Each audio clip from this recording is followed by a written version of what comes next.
வணக்கம் நேயர்களே. அன்னையின் பேராற்றல் பிரபஞ்ச பேராற்றலும் முழுமையாக உங்கள் இல்லங்களிலும் இதயங்களிலுமே பரவி நிற்கட்டும். இன்னைக்கு ஒரு கேள்வி, நேயர்களோட கேள்வியோட அடிப்படையில் தேர்ந்தெடுக்கப்பட்ட கேள்வி.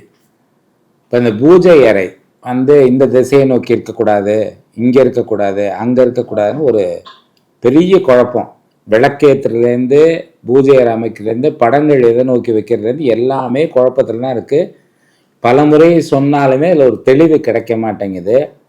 இப்போ நீங்கள் ஒரு தவறான இடத்துல படங்களை வச்சுட்டீங்க அப்படிங்கிறனால உங்கள் தலையெழுத்தே ஒன்று புரட்டி போட்ட மாதிரி மாறிட போகிறதில்ல. இப்படி சொன்னால் யாருக்கும் சுவையாகவும் இருக்கிறதில்ல. இங்கே வைக்காதீங்க, இங்கே வச்சிங்கன்னா அவ்வளோதான் அப்படின்னு சொன்னால் தான் அவங்க மிக சுவைப்பட நோக்குறாங்க. ஸோ மனம் எதிர்மறையை நோக்கி பயணம் பண்ண ஆரம்பிச்சிச்சா தான் உண்மை. எல்லாரும் எதிர்மறையை நோக்கி தான் பயணம் பண்ணிகிட்டு இருக்காங்க. நான் சொல்கிறது புரியும்னு நினைக்கிறேன். இப்போ நீங்கள் பூஜை அறையை பொறுத்தவரை பார்த்தீங்கன்னா ஒரு வீட்டில் வடக்கு மத்தியமத்தில் இருக்கலாம், கிழக்கு மத்தியமத்தில் இருக்கலாம், தெற்கு மத்தியமத்தில் இருக்கலாம், அதே மாதிரி மேற்கு மத்தியமத்தில் இருக்கலாம். இந்த இடத்துல பூஜை அறைகள் இருக்கலாம். இந்த பூஜையோட வாசல் இடத்துக்கு தகுந்த மாதிரி சென்ட்ரு பண்ணி வைக்கிறது தான் கரெக்டே தவிர, ஒரு பக்கம் ஓரமாக எவ்வளோ பெரிய பூஜை ரூம் வந்தாலும் சென்டரில் ஓப்பனிங் வைக்கணும். நீங்கள் கோயில் கதவை பாருங்கள், சென்டரில் தான் இருக்கும் பார்த்தீங்கன்னா. அதேமாதிரி நம்ம வீட்டில் படங்களை வச்சு தான் பூஜை பண்ணுறோம். பெரும்பாலும் ஒரு சிலர் மகாமேரு வச்சுருப்பாங்க. அது கூட ப்ராப்பரான மகாமேருவா இல்லை ஸ்ரீசக்கரம் ப்ராப்பரான ஸ்ரீசக்கரமாங்கிறது தெரியாது. ஏன்னா ஸ்ரீசக்கரம் முறைப்படி பண்ணணும்னா 60 நாள் ஆகும், 60 நாளைக்கு மேலாகும். முறையாக எழுதணும், முறையாக அதுக்கு ஜபம் பண்ணணும், இல்லை முறையாக வெள்ளியில் பொறிக்கப்பட்டதாக இருக்கணும். அது குறிப்பிட்ட பஞ்சபட்சிப்படி பண்ண வேண்டியது இருக்கும். இப்படி நிறைய இதில் வேறுபாடுகள் இருக்குது. அது மாதிரி வச்சோம்னா கொஞ்சம் நம்ம பார்க்க தான் வேணும். அப்புறம் ஜதிபந்தனம் செய்யப்பட்ட சிலைகள் அப்படின்னு சொல்லுவாங்க. எப்படின்னா ஒரு சிலையை நீங்கள் பிராண பிரதிஷ்டை பண்ணுறீங்க கோவிலில். அப்படி பண்ணும்போது அதுக்கு நிறைய கட்டுப்பாடுகள் இருக்குது. அதுக்கு நவரத்னங்கள், பஞ்சலோகம், அதுக்கப்புறம் மூலிகைகள் இதெல்லாம் வச்சு இது பண்ணுவாங்க, அஷ்டபந்தனம் பண்ணுவாங்க.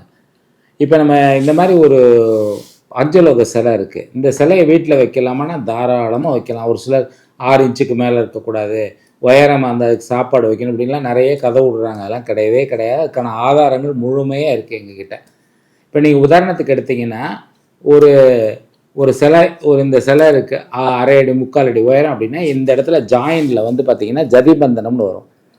இந்த இடத்துல என்ன பண்ணுவாங்கன்னா சந்தனம், நவரத்னம், பஞ்சலோகம் இதெல்லாம் வைப்பாங்க. வச்சது சேர்த்துருந்தாங்கன்னா இந்த சிலைக்கு பூஜை அவசியம் வேணும். அப்படி இல்லைன்னா இந்த சிலையை நீங்கள் ஹோட்டல் சிலையெல்லாம் வச்சுருப்பாங்க, நீங்கள் கும்பிட்டுக்கலாம். மனம் தான் அதை லைவயப்படுகிறதே தவிர அதுக்கு சக்தி இல்லைன்னு இல்லை. உங்கள் மனம் தான் அந்த சக்தியை தூண்டுகிறது, அவ்வளோதான். ஒரு விரிவான விஷயம் அதை ஆக்சுவலாக பார்த்தீங்கன்னா. ஸோ அது மாதிரி இருந்தால் தான் நீங்கள் பூஜை ரூம் கிழக்கு பார்த்துருக்கணும், வடக்கு பார்த்துருக்கணும் அப்படின்னு கண்டிஷன்லாம் இருக்குங்க. வீட்டில் வைக்கிற பூஜை ரூம் நீங்கள் மனசார எந்த திசையை நோக்கி வச்சாலும் வேலை செய்ய முடிஞ்ச அளவுக்கு மேற்கு, கிழக்கு, வடக்கு பார்த்து வச்சுக்கலாம். தெற்கு பார்த்து வேணால் வைக்காமல் இருக்கலாம். நீங்கள் பெரும்பாலும் கிழக்கு பார்த்து வைக்கிறதுக்கான ரீசன்னா நீங்கள் வடக்கு பார்த்துன்னு கும்பிடுங்க. வடக்கு ஈர்ப்பு சக்தி விதி ரொம்ப அதிகம். அதனால தான் பண்ணுறது ஆக்சுவலாக. இப்போ நீங்கள் பாருங்கள், பைரவருடைய அமைப்பு ஒவ்வொரு கோயிலையும் தெற்கு பார்த்துருக்கும். தட்சிணாமூர்த்தினாவே தட்சிணானா தெற்கு, தட்சிணாமூர்த்தி தெற்கு பார்த்து தான் இருப்பார். இது மாதிரி சில கணக்குகள் இருக்குது. ஆஞ்சநேயர் கோயில் பெரும்பாலும் சில கோயில்கள் நிறையா மேற்கு பார்த்துருக்கோம், சில கோயில் கிழக்கு பார்த்துருக்கோம். இந்த மாதிரி நிறைய விஷயங்கள் இருக்குது. நவகிரகத்தில் இன்னென்ன திசையை நோக்கி தான் எது இருக்கணும்னு இருக்குது. ஆனால் வீட்டில் பூஜை ரூமை பொறுத்தவரை இந்த திசையை நோக்கி இருக்கக்கூடாது அப்படிங்கிற எந்த ஒரு கண்டிஷனுமே கிடையாது. பெரும்பாலும் படங்களை நம்ம என்ன பண்ணுறோம், வடக்கு நோக்கி இல்லை கிழக்கு நோக்கி வைக்கிறோம். அப்படியே வச்சுக்கலாம், வேறு வழியே இல்லை. மேற்கு நோக்கி வைக்கக்கூடாதுன்னா தாராளமாக வைக்கலாம். அதனால் உங்களுக்கு பெரிய பாதிப்பு வராது. ஆனால் நீங்கள் குற்ற உணர்ச்சியோடு மேற்க பார்த்து வச்சிங்கன்னா அது உங்களுக்கு ப்ராப்ளம் கொடுக்கும். அதனால் தெளிவாக வச்சுருங்க. ஏன்னா பெரும்பாலான இல்லங்களில் மிகப்பெரிய பிராண பிரதிஷ்டை பண்ணியோ இல்லை ஜதிபந்தனமுடைய சிலைகளோ கிடையாது. ஷோக்கு வச்சுருப்பாங்க, இல்லை சிலைகளை வச்சு வழிபடுவாங்க, அபிஷேகம் பண்ணுவாங்க. பண்ணக்கூடாதுன்னா தாராளமாக பண்ணலாம், ஒரு தப்பும் இல்லை. மனம் தான் காரணம். நான் இன்றைக்கி விநாயகருக்கு அபிஷேகம் பண்ணிவிட்டு நினைக்கிது பாருங்க வாழ்வனம், அதுதான் மெயினான காரணம். அதேமாதிரி நிறைய ஃப்ளாட்டில் என்ன பண்ணுறாங்கன்னா பாத்ரூம் இருக்க பக்கத்தில் இல்லை அதாவது டாய்லெட் இருக்க பக்கத்தில் பூஜை ரூம் வரக்கூடாதுங்கிற மாதிரி கண்டிஷன் வச்சுருக்காங்க. அதுவும் நம்ம செயல்பாடு மனம் தான். அப்படின்னா தாராளமாக இருக்கலாம். பார்த்தீங்கன்னா உங்களுடைய பாத்ரூம் இருக்க பக்கத்துலேயே பூஜை ரூம் இருக்கும்போது நம்ம கொஞ்சம் அசூசியாக இருக்கும், வேறு ஒன்றும் இல்லை. நம்ம மனம் தான் காரணம். பாத்ரூம் நீட்டாக வச்சுருக்கோம், பக்கத்தில் அதை ஒட்டி இருக்குது ஒரு பூஜை ரூம் அப்படின்னா அதில் எந்த தவறும் அதனால் வராது. பாத்ரூம் இருக்க வேண்டிய இடத்துல இருக்கணும்.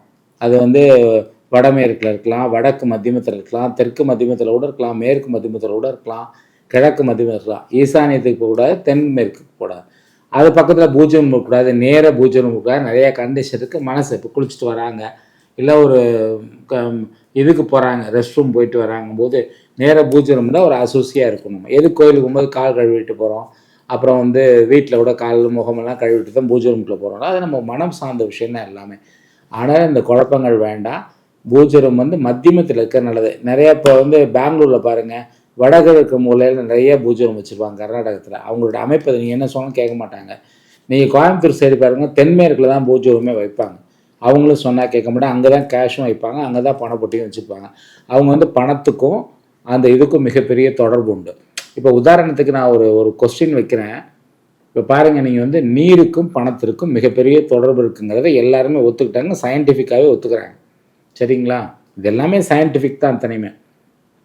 அப்போ நீருக்கும் பணத்துக்கும் தொடர்பு இருக்குன்னா நம்ம பணத்தை வந்து தென்மேற்கில் வைக்கிறோம்.